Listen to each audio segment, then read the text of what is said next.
ओम श्री सरस्वत्यै नमः। नमस्कार। अष्टचत्वारिंशत् अधिक चतुश्शततमी कक्षा।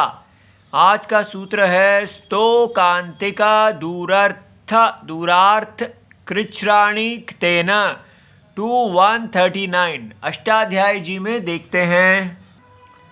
ये देखिए द्वितीय अध्याय प्रथम पाद और इसमें ये है 139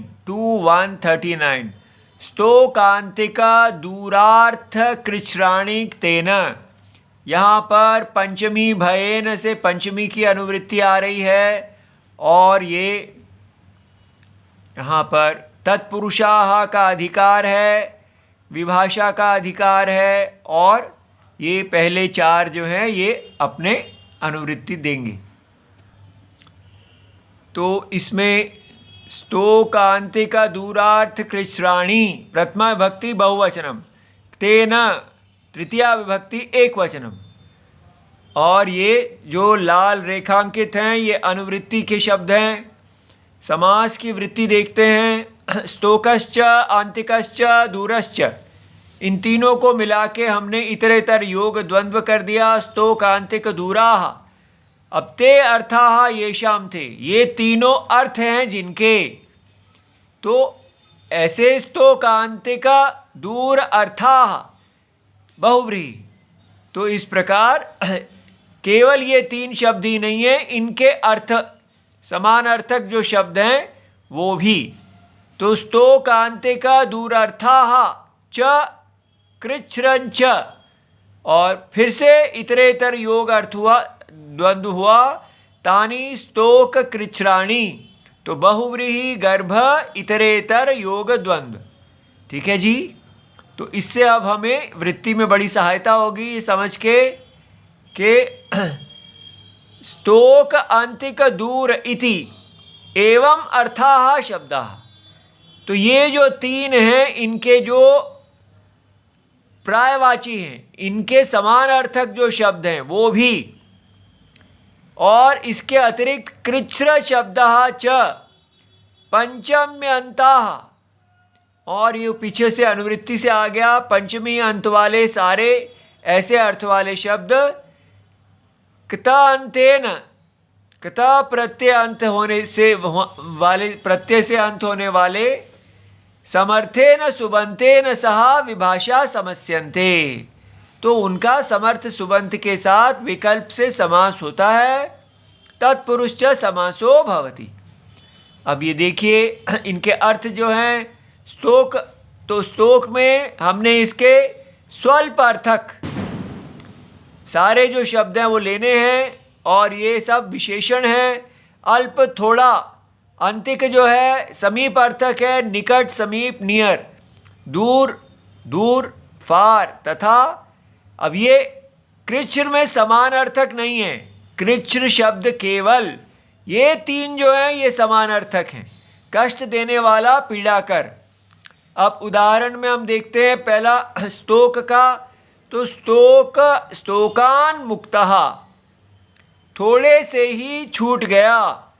स्तोकात् मुक्तः, लौकिक विग्रह इसका हो जाएगा। ये स्तोकात् मुक्तः और अलौकिक विग्रह स्तोक ngसि मुक्तसु, तो पंचमी लगाया।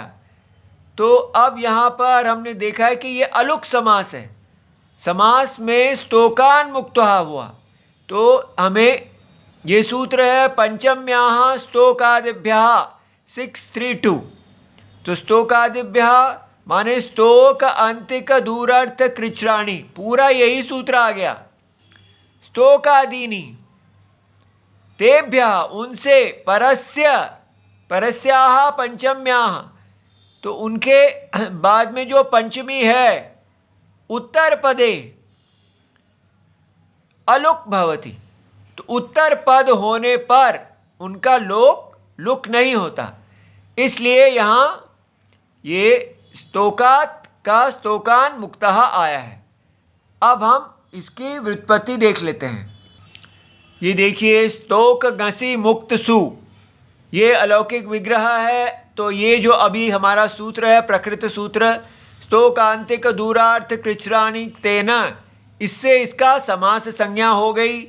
अब हमने इसमें उपसर्जन संज्ञा करनी है, तो प्रथमा निर्दिष्टम समास उपसर्जनम 1-2-43। तो ये कहते हैं कि प्रथमा विभक्त्या निर्दिष्टम समास शास्त्रे उपसर्जन संज्ञकम भवति।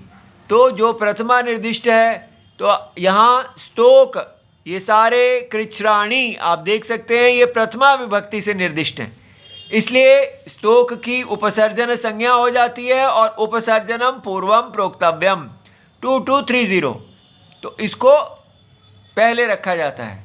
अब हम जो है इसकी प्रातिपदिक संज्ञा करना चाहते हैं, तो कृच्छ तद्धित समासाश्च, तो जो समास होते हैं उनकी प्रातिपदिक संज्ञा हो जाती है, तो ये प्रातिपदिक संज्ञा हो गई इसकी।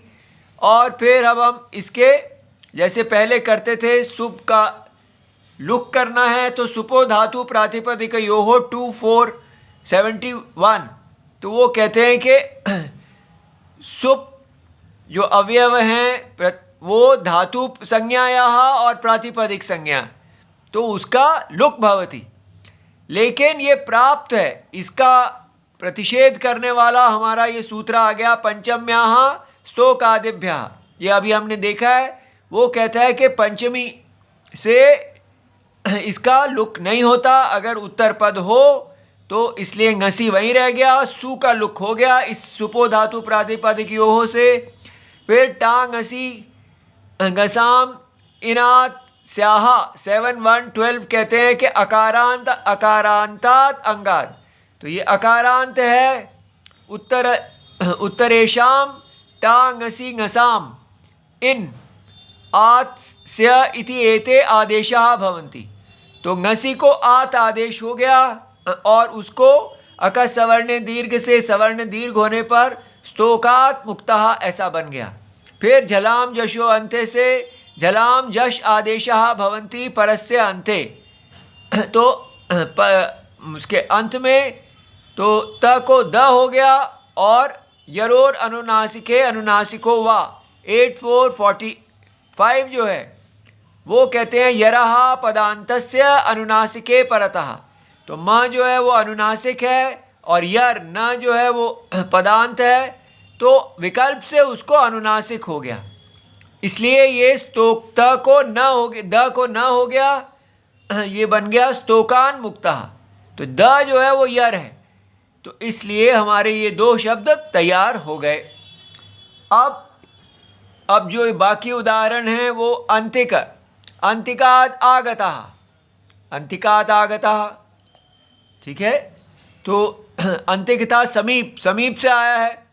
अभ्याशयाद आगतः, उसका समान अर्थक में भी हो जाता है, अभ्या तो पास से ही आया है, अभ्याशयाद आगतः। दूराद आगतः, दूर से आया है। विप्र कृष्टाद आगतः, ये समान अर्थक, लेकिन कृच्छ में कृच्छ्रान मुक्तः या कृच्छ्रान लब्धा, बड़ी कठिनाई से प्राप्त हुआ, बड़ी कठिनाई से मुक्त हुआ, तो ये भी हो जाता है। इसके बाद यहाँ पर एक वार्तिक दिए गए हैं, शत सहस्रैः परेण इति वक्तव्यम, तो शत और सहस्त्र जो शब्द हैं इनका पर के साथ समास होता है, तो इससे ये दो बनते हैं, शतात् परे, शत शताः और सहस्रात् परे, इन दोनों को कल देखते हैं, अभी समय नहीं है। इति सर्वम शिवम प्रणाम।